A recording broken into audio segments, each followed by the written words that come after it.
Okay, I want you to think for a minute why this verse is so important, why this is the heart of the Lord's Prayer. All around us, we see that our batteries run down, right? Don't you plug in your phone all the time? Our tires wear out. Isn't it interesting that yesterday the EPA said that electric cars are twice as dangerous as gas-powered cars because electric cars weigh twice as much as normal cars, and it causes the tires to make nanoparticles of plastic that are being blown into the air that are twice as bad as all the fumes from the gas cars. Aren't you glad the EPA figured that out yesterday? So our tires wear out, and if you've got one of those heavy electric cars, they're twice as fast as the gas cars. Our tires wear out, our paper's yellow and brittle. I was going through an old journal from my first missionary trip. I could hardly read it. It's all yellowed after 50 years. Our printed pictures fade, our bodies age and wrinkle, right? Can we testify to that? Nothing lasts as everything around us wears out. Everything, do you know why all this happens? Because everything but God is temporary. You see why we need him? He is the only self-sufficient, self-existent, needing nothing person in the universe. Wow. From the galaxies above to the cells within us, everything is wearing down. Everything is running out. Everything is fragile.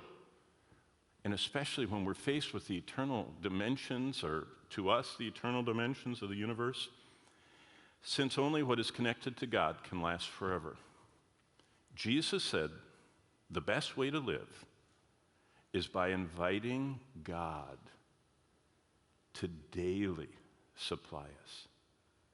Do you understand? This is saying to God, I need you every day. And if you add the overlay Paul gave us and pray without ceasing, it means every time that I get to pray before a meal and before a trip and when I bump into someone in need and when I just am drawn to prayer, I need God, and I'm inviting him to supply us. So to get this simple truth planted in our hearts and minds, join me by reciting that middle petition. Now, here's the next thing I do to the kids. I say, I want all of you to do this. Now, you don't have to because I don't want any of you to get stuck. But if you're physically able, I want you to tip your head back and look up like you're looking up at God. And I want you to close your eyes. Don't go to sleep on me. And say those words. It's give us this day our daily bread. You ready? Tip back, eyes closed, like you're looking up at the throne. Let's say it to him. Give us this day our daily bread. Amen. It's hard not to say all the rest.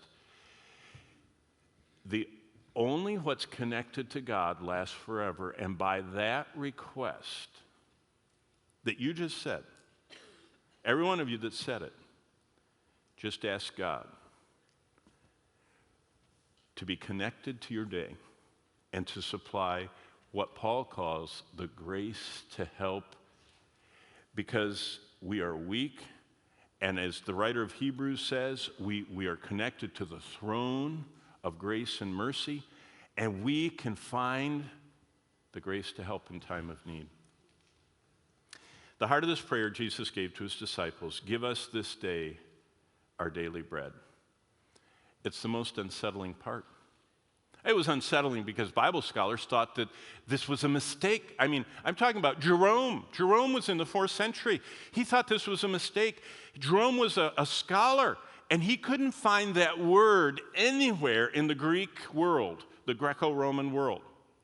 And it really has only been found in what we call the papyri, the papers from the trash in Egypt that were buried in a landfill in the desert, never rotted because it's so arid out there. They took them away from the Nile River out into their trash heaps. In fact, there are books about this called From Egyptian Rubbish Heaps by Moulton and Gedden and all these great British scholars. And they found the landfills of the Roman world, and they dug them up, and inside were all of these pieces of paper that people would throw away, just like we do.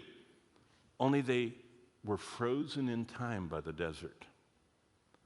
And on multiple copies of little scraps of paper was that word, daily, and then, little grain, little oil, little olive, and all of a sudden they realized it was a word that was just used for people that just need a little bit of something to make it through that day. And that's what Jesus is saying. But it's very unsettling for us, because this prayer is God inviting us to pray for needs that are personal and physical, and it's hard for us as Americans, because most of us like to, stock up.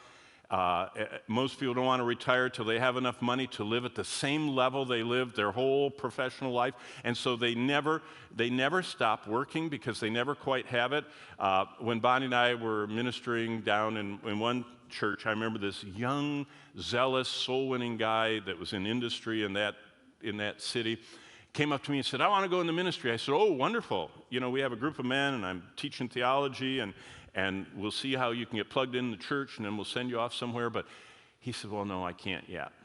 He said, "My wife says we're not quite ready." I said, "Oh, how will you know when you're ready?" He said, "She said when we have $1 million cash in all of our savings accounts." I said, "Oh, okay. This is a partnership with your wife." A year later, he came and he said, "I made it." He was in oil and gas, and it was a big bumper crop year, and he had $1 million after taxes cash. I said, "Great, go talk to your wife." He came back, that was Sunday. He came back Wednesday night, and she said, "We have to have 5. Guess what? 2 years later, it wasn't enough for her at 5 either. You see, we don't like needing daily anything. We want to have a lifetime saved up.